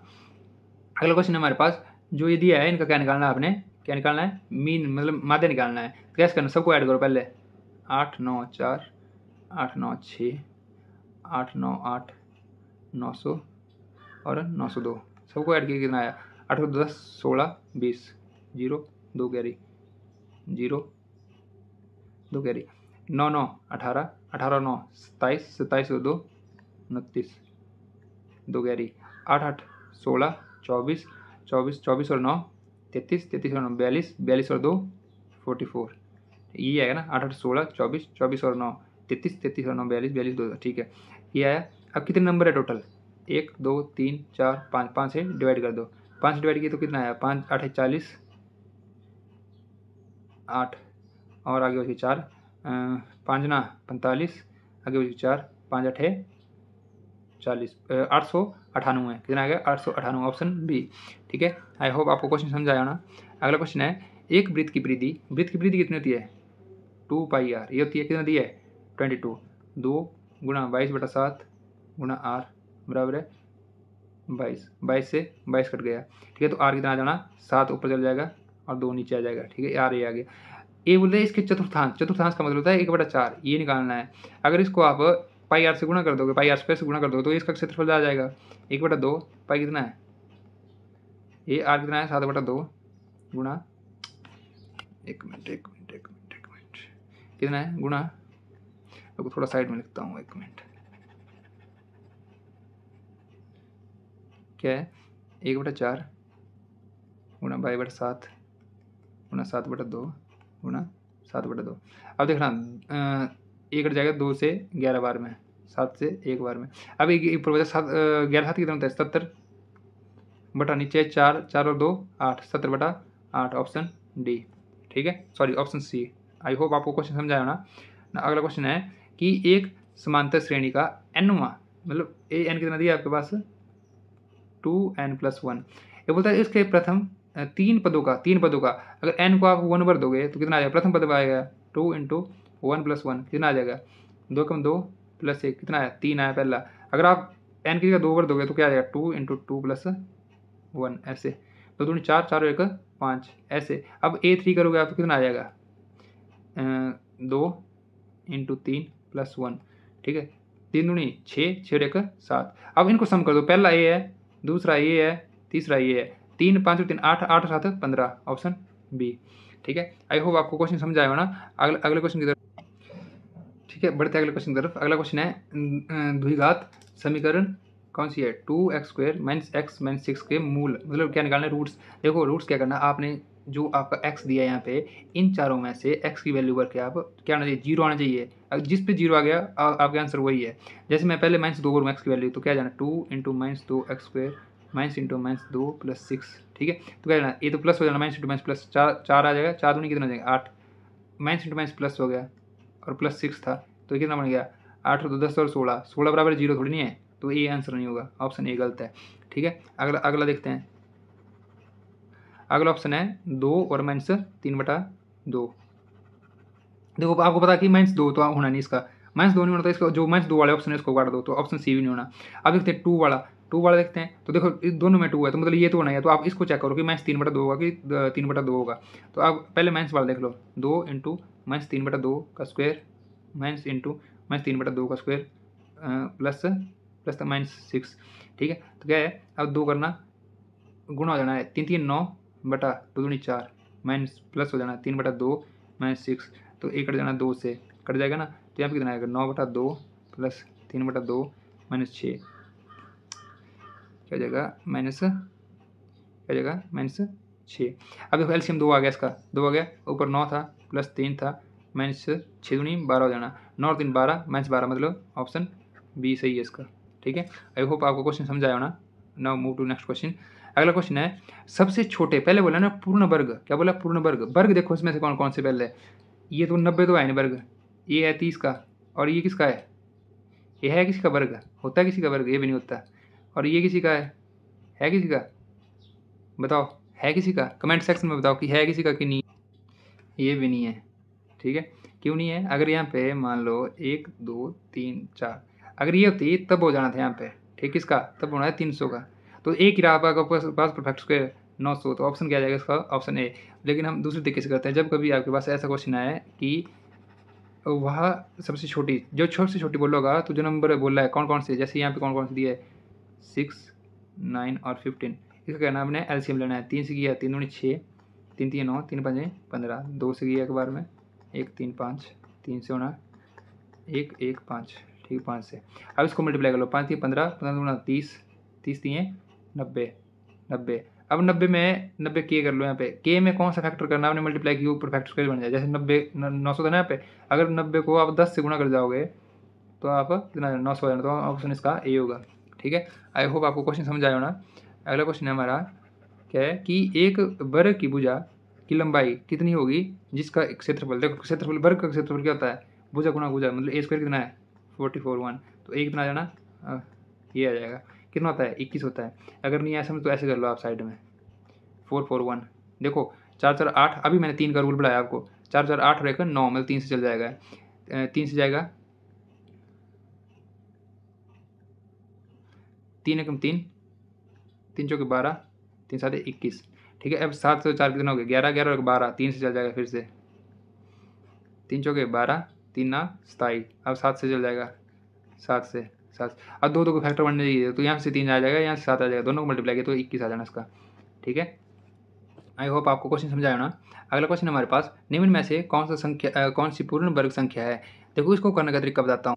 देखो सुनो, सबसे पहले जो आपका परफेक्ट स्क्वायर होगा उसकी जो इकाई का अंक है ये वाला, मतलब ये वाला, ये कभी भी आपका 2 3 7 या 8 ये कभी भी नहीं हो सकता, ठीक है। तो इसको तो काट दो पहले, ये वाला इसको काट दो, इसको काट दो, अब रहा है आपके पास ये या ये। अब दूसरा तरीका बताता हूँ मैं कि जब कभी आपने क्या करना है पूर्ण वर्ग की संख्या निकालना है तो आपने डिजिटल सम करके देखना है, जिस किसी का डिजिटल सम कितना आ जाना, जिस किसी का डिजिटल सम कितना 1 4 7 9 या फिर 0 आ जाएगा, वो क्या होना, वो आपके परफेक्ट स्क्वायर होगा, ठीक है। क्या होना, वो आपके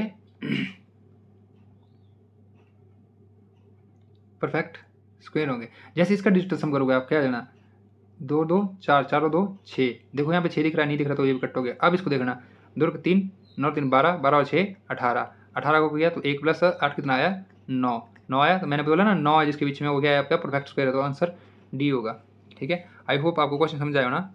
बढ़ते हैं अगले क्वेश्चन की तरफ। अगला क्वेश्चन है आपके पास, ए और बी ज्ञात कीजिए ताकि जो ए बी को जब 6 से मल्टीप्लाई किया जाए तो बी बी बी ए आया, ठीक है। अब ऑप्शन से चेक कर सकते हो, जैसे ए को 7 लिख लिया हमने और बी को 4 लिख लिया। अब इसको 6 से करोगे तो 6 चौक कितना हो 24, 2 कह रही है, 7 कितने हो 42, 42 और 2 44, आ गया ना बी बी, तो आंसर इसका ये होगा, ठीक है। अगला क्वेश्चन है, संख्याएं डैश तथा डैश स्वयं के व्युत्क्रम में कौन सी व्युत्क्रम, ऑप्शन सी होगा इसका, ठीक है। आई होप आपको क्वेश्चन समझ आया। अगला क्वेश्चन है हमारा और मैथ का लास्ट क्वेश्चन, हाँ मैथ का लास्ट क्वेश्चन ये है कि किसी बहुफलक के 30 किनारे तथा 12 फलक है, इस बहुफलक के शीर्ष की संख्या ज्ञात कीजिए। जब कभी भी आपके पास ऐसा क्वेश्चन आए तो उसका क्या होता है, इसका हमारे पास फार्मूला होता है, क्या फार्मूला होता है, एफ प्लस बी माइनस ई बराबर है 2। एफ होता है आपका फलक, फलक कितने दिए आपके पास 12, प्लस बी आप लोगों ने निकालना है, क्या मतलब शीर्ष निकालना है आपने, ठीक है। क्या निकालना है, शीर्ष निकालना है, मतलब वर्टिसेस निकालना है, ठीक है। और ई क्या होता है आपके पास, ई होता है आपके पास एजेस, मतलब जो ये दिए है 30 किनारे, तो माइनस 30 बराबर है 2। अब 12 में से 30 गया तो कितना बचा, बी माइनस 18 बराबर है 2, तो बी बराबर है कितना आना 2 + 18 बराबर है 20, तो क्या जाना ऑप्शन ए। सो बढ़ते हैं हम अपने जीके सेक्शन की ओर। इसमें हिंदी और इंग्लिश दोनों रहेगी, मैं इंग्लिश को प्रेफर करूंगा, हिंदी वाले यहाँ से पढ़ लें। Type of blood group is known as universal donor. ऐसा कौन सा ब्लड ग्रुप है जो कि सबको अपना ब्लड दे सकता है, A B B A B O negative. So इसका जो राइट आंसर रहेगा वो रहेगा ओ नेगेटिव।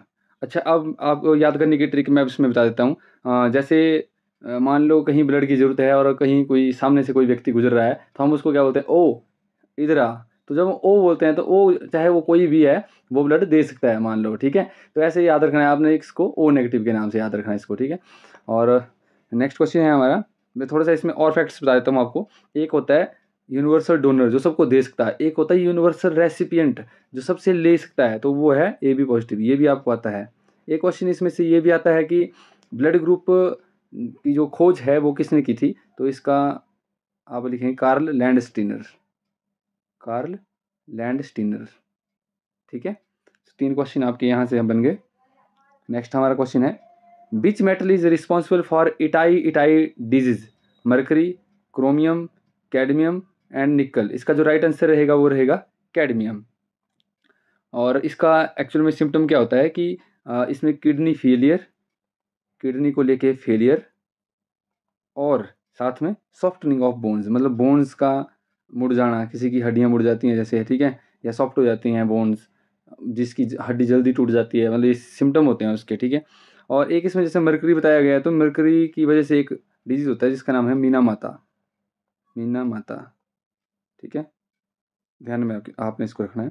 नेक्स्ट हमारा क्वेश्चन रहेगा 78, what is the normal temperature of human body in Fahrenheit. I hope आप सबको इसमें इसके बारे में पता होगा, तो ये आपका ऑप्शन बी इसमें जो है सही हो जाएगा, ठीक है। और अगर आपसे सेल्सियस में पूछेगा तो सेल्सियस में आपने इसको 37 सेल्सियस लिखना है, ठीक है, 37 सेल्सियस।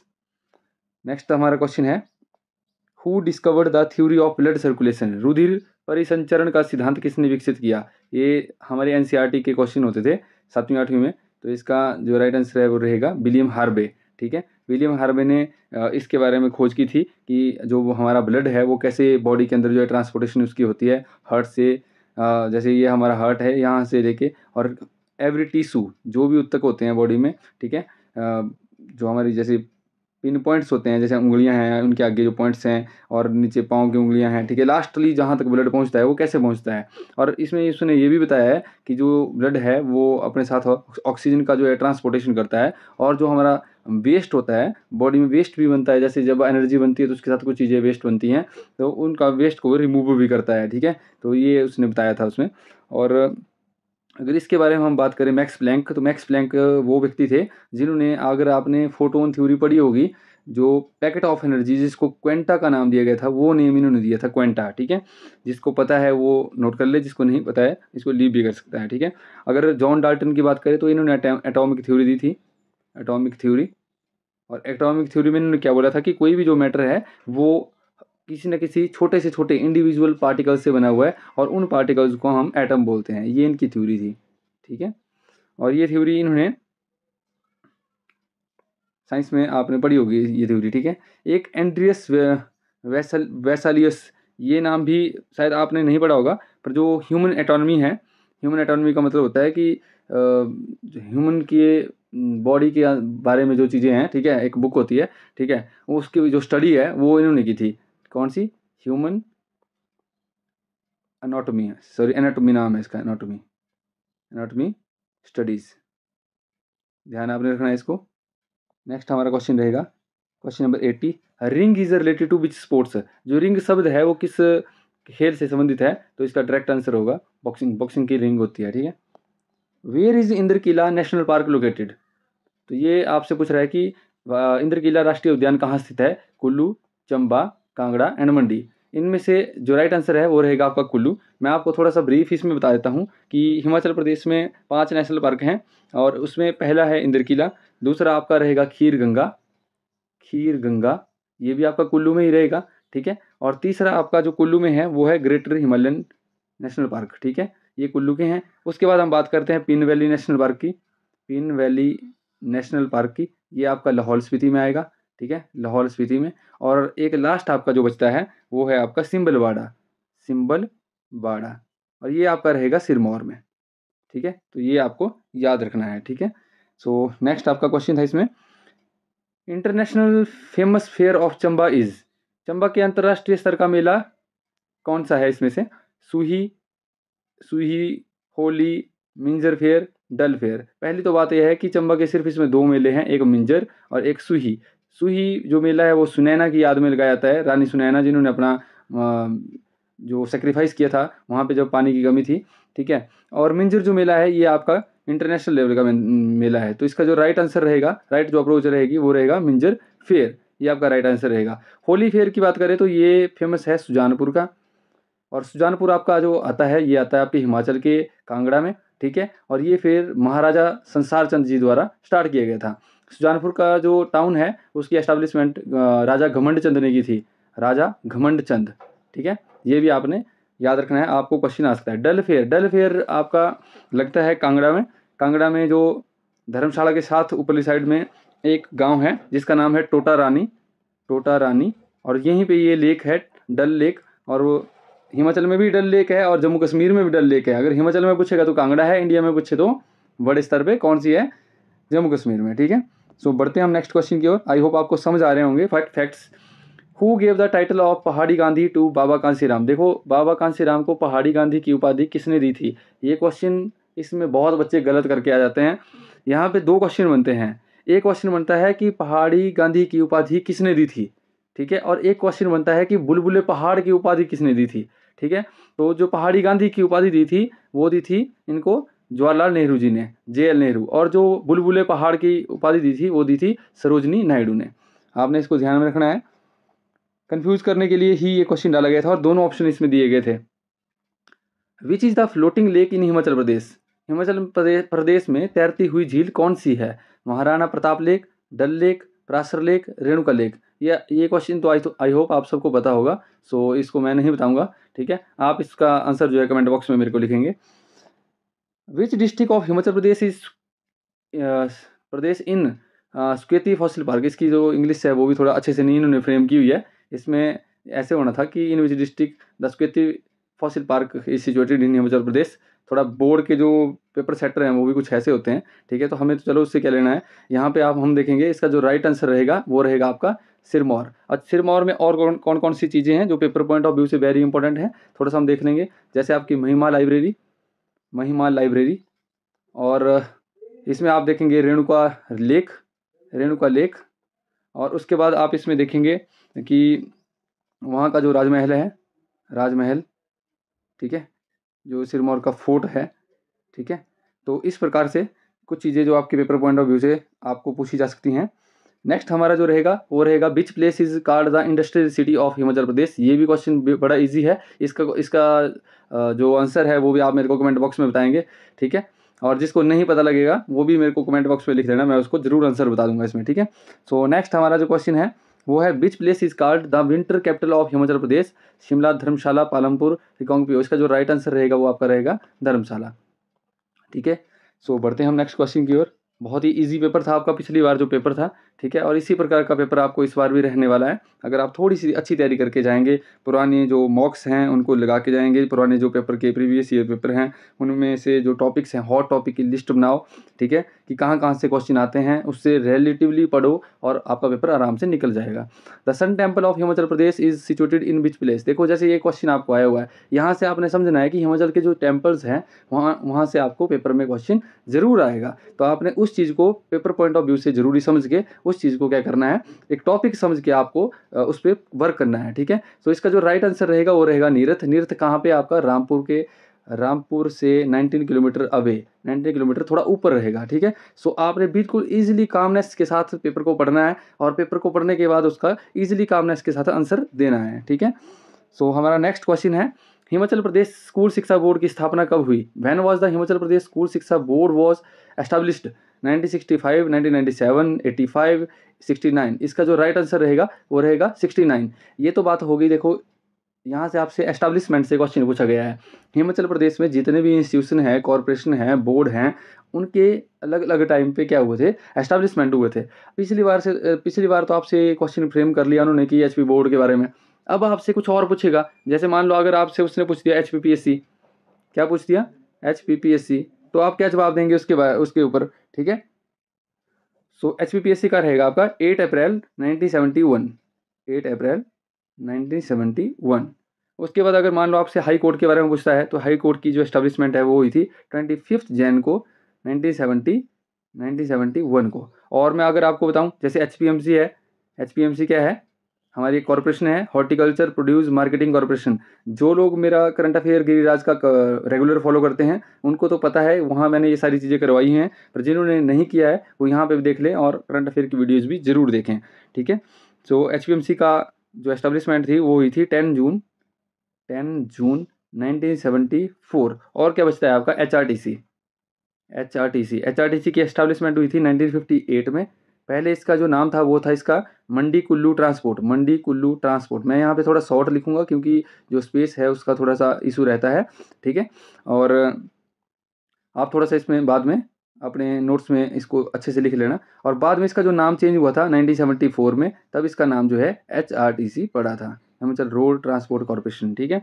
एक और बचता है Himachal Pradesh state electricity board, ठीक है। इसकी स्थापना हुई थी 1 सितंबर 1971 को। इनमें से आपको कोई ना कोई क्वेश्चन में जरूर आएगा। सो बढ़ते हैं अपने नेक्स्ट क्वेश्चन की ओर। Which one is the biggest natural lake in Himachal Pradesh? देखो नेचुरल पूछा हुआ है इसने, ऐसे वर्ड आपने पकड़ने हैं, ठीक है। तो रिवाल्सर, रेणुका, गोविंद सागर तो नहीं होगा क्योंकि ये तो हमारी सबसे बड़ी मैन मेड लेक है। तो इसका जो राइट आंसर रहेगा आपका वो रहेगा आपका रेणुका लेक, ठीक है। सो बहुत इजी सा आपका एग्ज़ाम था पिछली बार, और आई होप इस बार भी आपका लेवल जो है यही रहेगा, ठीक है। तो आपने थोड़ा अच्छे से प्रिपेयर होकर जाना है और आपका पेपर आराम से निकल जाएगा। Which one of the following is natural cleaner, बोल रहा है कि प्रकृति का सफाई कर्मी किसे कहा जाता है, इसमें से ऐसा कौन सा जीव है जिसको हम प्रकृति का सफाई कर्मी भी कहते हैं। तो सफाई कर्मी की अगर बात करें हम, तो एक ही चीज़ है इसमें, वल्चर, गिद्ध, गिद्ध, ठीक है, जो क्या कर देता है, सब चीज़ों को साफ कर देता है, ठीक है। ऑप्शन बी इसमें राइट आंसर रहेगा। जब कुछ मर जाता है तो उसको कौन खाते हैं, गिद्ध खाते हैं। National environment engineering research institution is located at, ठीक है, न्यू दिल्ली, देहरादून, नागपुर, जयपुर। इसका राइट आंसर रहेगा जयपुर, मध्य प्रदेश में। सॉरी, इसका जो राइट आंसर रहेगा नागपुर, मध्य प्रदेश में, ठीक है। और अगर आपसे पिछली बार ये क्वेश्चन उसने पूछा है, तो मैं थोड़ा सा एनवायरमेंट से रिलेटेड आपको एक और इंस्टीट्यूशन बता देता हूँ, फॉरेस्ट रिसर्च इंस्टीट्यूशन कहाँ है, देहरादून में। कहाँ है, देहरादून में, ठीक है। अगर आपसे क्वेश्चन पूछेगा तो आपने जरूर इसका आंसर देना है। Which gas leaked during the Bhopal gas tragedy 1984, sodium isocyanate, ethyl isocyanate, potassium isocyanate और मिथाइल आइसोसाइनेट। तो इसका जो राइट आंसर रहेगा वो रहेगा मिथाइल आइसोसाइनेट, ठीक है। नेक्स्ट आपका क्वेश्चन था, on which day is ozone day celebrated, 30 जनवरी, 28 अप्रैल, 16 सितंबर, 15 दिसंबर, ठीक है। तो इसका जो राइट आंसर रहेगा वो आपका रहेगा 16 सितंबर, ठीक है। और बाकी के जो डेज हैं उनके बारे में आपको बता देता हूँ। जैसे 30 जनवरी 1948 को महात्मा गांधी जी का असैसिनेशन हुआ था, तो इसको हम मार्टायर डे के रूप में भी मनाते हैं, ठीक है। और वैसे 23 अगर आपसे पूछा जाता है 23 मार्च, तो 23 मार्च को भी हम मार्टायर डे के रूप में मनाते हैं, ठीक है। तो इसमें थोड़ा लिटिल बिट एक कंट्रोवर्सी रहती है, ठीक है। पर अगर आपको इन दोनों में से कोई भी डेट आती है तो उसमें आपने शहीद दिवस उसको क्लिक करना है, ठीक है, ठीक है। और नेक्स्ट आपका है इसमें 28 अप्रैल। 28 अप्रैल वैसे एक डे होता है जब जो हमारी लेबर होती है, ठीक है, इसको बोलते हैं world day on safety and health at work. काम के ऊपर जो है ना, किसी वर्कर की सेफ्टी और हेल्थ के बारे में जो डे मनाया जाता है उसको हम 28 अप्रैल को मनाते हैं। और इसमें एक जो बचता है आपका 15 दिसंबर, वो आपका वर्ल्ड टी डे है, टी डे, ठीक है। सो बढ़ते हैं हम अपने, वर्ल्ड का नहीं होगा इसमें, इंटरनेशनल होगा इसमें शायद, इंटरनेशनल, मेरे को ध्यान आ गया इसमें, क्योंकि हो सकता है आपको पेपर में क्वेश्चन आए और आप इसको, क्योंकि वहाँ पे पूछ देता है कि इंटरनेशनल है, नेशनल है, वर्ल्ड है, तो आपने ध्यान रखना है 15 December as a international tea day, ठीक है। नेक्स्ट जो क्वेश्चन है, operation flood is associated with, ये क्वेश्चन मेरे को थोड़ा अच्छा लगा था आपके पेपर में, क्योंकि ये थोड़ा सा लेवल वाला क्वेश्चन था, ठीक है। तो green revolution, white revolution, yellow revolution, blue revolution. पहली बात तो ये है कि अगर मैं आपको समझाऊं कि ऑपरेशन फ्लड है क्या, ऑपरेशन फ्लड जो है ना, एक रिवोल्यूशनरी कदम था, किसके लिए, मिल्क प्रोडक्शन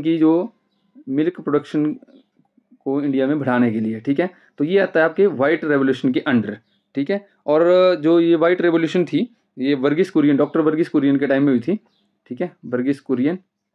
अभी आपने इसको ध्यान रखना है, जैसे ग्रीन रेवोल्यूशन MS स्वामीनाथन, ठीक है। और ये जो आपकी रिवोल्यूशन है वो किसको लेके हुई थी, ये खाने के जो तेल होते हैं, सीड्स के ऊपर हुई थी, जो ऐसे सोया सीड, जैसे सोयाबीन सीड, या मतलब जो अलग अलग टाइप के सीड है ना, ठीक है, जिससे तेल निकलता है, उसके ऊपर हुई थी, ठीक है। और इसके जो फादर हैं उनको सैम पिट्रोडा, और ये अराउंड अभी 1985 में हुई थी, ठीक है, 1985 के अराउंड। आपकी लास्ट बचती है इसमें ब्लू रिवोल्यूशन, और ब्लू रिवोल्यूशन होती है जो हमारे मरीन प्रोडक्ट्स होते हैं, मरीन मतलब समुद्री जो प्रोडक्ट्स होते हैं, जैसे मछली है या समुद्र से निकलने वाली चीज़ें हैं जो ह्यूमन लाइफ के लिए क्या है, बेनिफिशियल है। तो इसके जो जनक थे या फादर थे, अगर आपसे पूछ लिया जाए, तो वो थे हीरा लाल चौधरी। देखो, जब लिखने के लिए जगह होती है ना, तो मैं अच्छे से आपके लिए लिख देता हूँ इसमें, ठीक है। सो बढ़ते हैं हम अपने नेक्स्ट क्वेश्चन की ओर। What is the name of lander of Chandrayaan 3? Chandrayaan 3 के जो लैंडर थे वो, उनका नाम क्या था? तो इनका नाम सीधा सा नाम था इनका विक्रम, ठीक है। ये आपको ज़्यादा याद करने की जरूरत नहीं थी, न्यूज़ में बहुत बार आपने सुना होगा इस चीज़ को, ठीक है। कुछ क्वेश्चन ईजी होते हैं, कुछ मॉडरेट होते हैं, तो कुछ एक अच्छे लेवल के क्वेश्चन होते हैं, ठीक है। सो आपका एग्ज़ाम जो है ना इस बार भी ऐसे इसी लेवल में रहेगा, ठीक है। एक बाइट में कितने बीट्स होते हैं, how many bits in one byte. देखो मैं आपको थोड़ा सा समझाऊं, तो जो बिट होती है ना, बिट सबसे छोटी इकाई होती है, ठीक है। फिर बिट के बाद जो दूसरी इकाई आती है वो आती है बाइट। पता है ना आपको, जैसे आपने किलो बाइट जो सुना होगा कंप्यूटर की लैंग्वेज में, जो मेमोरी यूनिट्स होते हैं उनको हम ऐसे देखते हैं। फिर बाइट के बाद आपका नेक्स्ट आता है किलो बाइट, किलो बाइट के बाद आता है आपका मेगा बाइट, मेगा बाइट के बाद आपको आपका जो आ जाता है वो आता है गीगा बाइट, और गीगा बाइट, गीगा बाइट, और गीगा बाइट के बाद जो आपका आता है वो आता है टेरा बाइट, ठीक है। तो थोड़ा थोड़ा हम इसके बारे में समझेंगे कि जो एक बाइट होता है, ठीक है, वो कितने बिट के बराबर होता है, वो होता है 8 बिट्स के बराबर, 8 बिट्स एक जो आपका बाइट है, ठीक है, एक बाइट इक्वल टू 8 बिट्स। उसके बाद हम बात करते हैं किलो बाइट की। एक किलो बाइट में कितने बिट्स होते हैं, तो 1000 बिट्स होते हैं, इसमें कितने, 1000 बिट्स, ठीक है, 1000 होते हैं या 1024 होते हैं, ठीक है। फिर उसके बाद एक जो MB होती है, मेगाबाइट होता है, उसमें कितने किलो बाइट होते हैं, फिर उसमें KB आएगा ना, तो उसमें 1024 KB। फिर एक जो MB के बाद क्या आएगा, गीगाबाइट, GB, जिसको हम GB बोलते हैं। 1 GB में कितने MB होते हैं, 1024। और फिर उसके बाद 1 टेराबाइट में कितनी GB होती है, तो यहाँ पे आएगी MB, और 1 टेराबाइट में कितने GB होती है, वो होती है 1000 GB। आप समझे होंगे कि जो 1 किलो बाइट है, 1 बाइट है उसमें 8 बिट्स, फिर 1 किलो बाइट में 1024 बिट्स, 1 MB में 1024 KB, ठीक है, 1 GB में 1024 MB, और 1 टेराबाइट में 1000 GB, ठीक है। इस प्रकार से आपको इन्हें ध्यान रखना है, बहुत बार आपका ये क्वेश्चन जो पेपर में रिपीट होता है, ठीक है। Who is known as the father of local self government in India, भारत में स्वशासन के जनक कौन थे, ठीक है। तो इसका जो सीधा सा राइट आंसर है वो आपका रहेगा लॉर्ड रिपन, ठीक है। और एग्जैक्ट जो इसकी डेट है वो थी 1880, याद रखना है आपने इस डेट को भी, ठीक है। और नेक्स्ट जो हमारा क्वेश्चन है वो है nautanki is art of which state. देखो ये थोड़ा सा क्वेश्चन ट्रिकी डाल दिया था आपको, ये इंडिया GK का क्वेश्चन है, और इसका राइट आंसर रहेगा उत्तर प्रदेश। और इसमें जैसे मैं आपको गुजरात का बताऊं, तो गुजरात में 2 आर्ट परफॉर्म किए जाते हैं, जैसे जो डांस है उनके गरबा और डांडिया, डांडिया। वैसे हिमाचल के डांसेस का आपको पता है, ठीक है।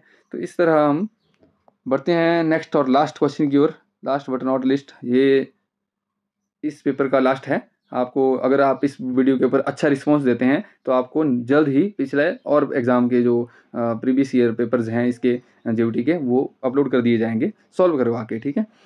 Which of the following is the highest waterfall in India, दूध सागर फॉल, जोग फॉल, कुने फॉल, पूर्वा फॉल। हर एक स्टूडेंट इसको गलत करके आता है, इसमें हर स्टूडेंट इसको जोग फॉल करके आता है।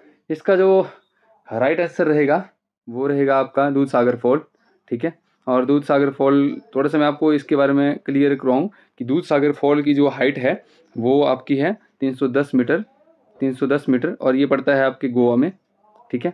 उसका जो जोग फॉल है उसकी हाइट है 253 मीटर, और ये आपका पड़ता है कर्नाटका में। और जो आपका नेक्स्ट कुने फॉल है ये आपका पड़ता है महाराष्ट्र में, और इसकी हाइट है 200 मीटर, ठीक है, महाराष्ट्र में, ठीक है। और उसका जो पूर्वा फॉल है आपका, वो इसकी जो हाइट है वो 70 मीटर है, और ये आपका पड़ता है मध्य प्रदेश में।